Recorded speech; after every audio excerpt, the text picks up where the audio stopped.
Well, I think that the G20 has filled an important niche relating to macroeconomic policy coordination. And that's a huge task at this point in time. And it's actually very positive for the United Nations thinking of 192 member states in the world, that the leading economies are taking up the responsibility of addressing those big macroeconomic issues. I think there is some nervousness about the thought that sometimes floated that the G20 may expand its horizons beyond that particular niche. But until now it hasn't, and indeed some members of the G20 seem very firmly opposed to it extending its reach.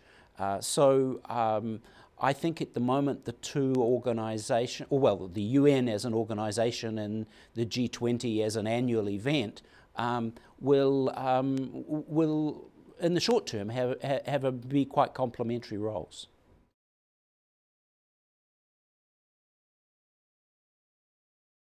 Well, I think it is actually a very positive thing to, and a symbolic thing for the G20 to engage the leaders of the main functional organisations which have operational responsibilities.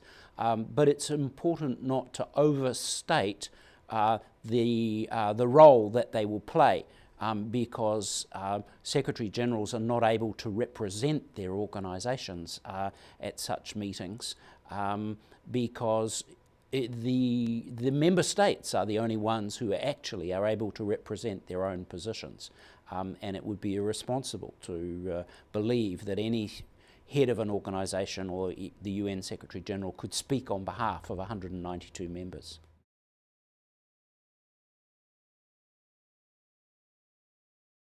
Well, I think there's a lot of consultation that is already being engaged in by the Sherpa community of the G20 with different groupings of member states of the United Nations to have two-way conversations about the macroeconomic issues of concern.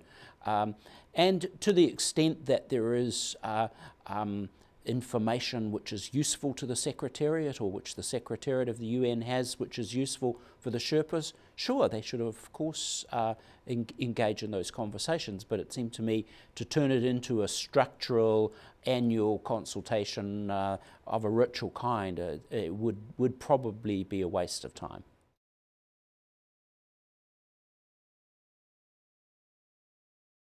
Well, I think that a lot is already being done. The last three G20 summits have seen a progressive development of consultation with wider members. And of course, as the G20 begins to shift from the financial crisis to more long-term structural macroeconomic issues, the need to have buy-in from a wider group of players it may become necessary. And this is why the conversation about variable geometry is important. At the moment, it's simply enough, I think, to say the G20 will remain flexible and that it recognises the issue and it needs to be able to pragmatically address it on a case-by-case basis.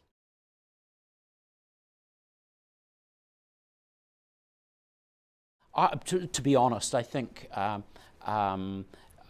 formalised constituencies or proxies are liable to create more problems to set up, and really you then get into quite institutionalised problems. I mean, they work okay in the context of the IMF, but the notion that it could work in a broader context, it seems to me, is harder to manage because the interests of different countries may be quite disparate, even in the same regions.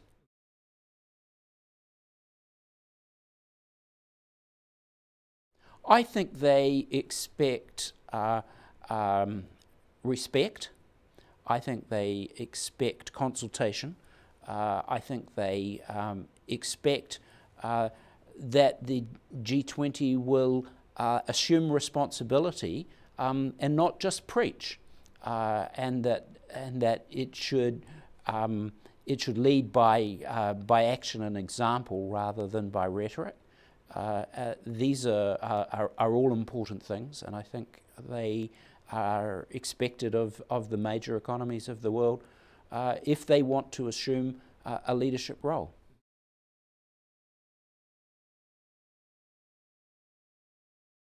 There are always issues that people would like to see on the table.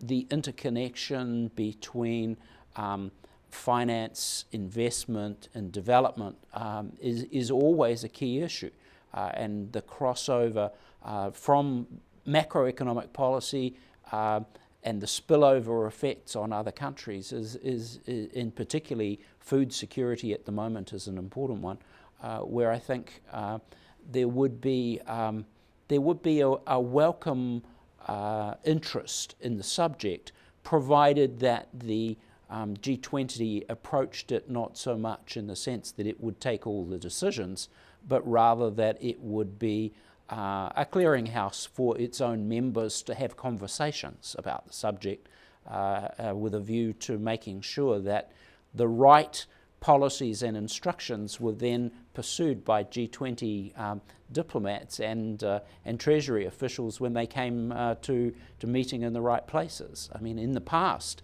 this has been one of the huge problems. You'll get finance ministers will meet in Washington at the World Bank and all agree on a particular line, and you will then find in other organizations the representatives of the very same countries taking completely different views from what their Treasury officials had recommended in a World Bank meeting. And so internal integration of policy is going to be a real credibility test for the G20 members, in my view.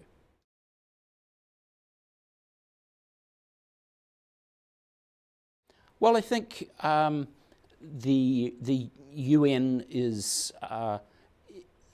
has delivered in recent times in a really quite commendable way. If you just think of even this year, in the case of Cote d'Ivoire, in the case of Libya, two really important, very different sets of issues, you can see the UN acting effectively, not in a way that everybody's comfortable with, obviously, but the UN no longer being subject to the kind of criticisms that were there in the 1990s, that it was trying to do too much in a less than fully professional way. I think we're now seeing a much more professional, much more effective UN.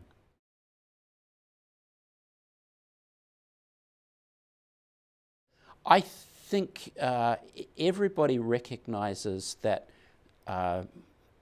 reforming the Security Council would be a valuable exercise, but equally everybody recognizes that at the present time there is not the political will to do it in a credible way, and we have unrealistic expectations by some states who want to be permanent members of the Security Council, which are unachievable. And until they start being willing to negotiate for something less than the whole cake, because this is not about increasing the size of the cake, it's a question about who has power. And the power cake can only be divided, it can't be increased. And everyone knows this. It's a struggle for power, and it is going to require some compromise. And at the present time, there are a group of countries who are eager to significantly enhance their level of power, and they happen to be a number of G20 countries. And they're being equally firmly resisted by those often from their own regions who very strongly don't want that power to be expanded at their cost. So I think we're still a long way from finding a solution to this problem.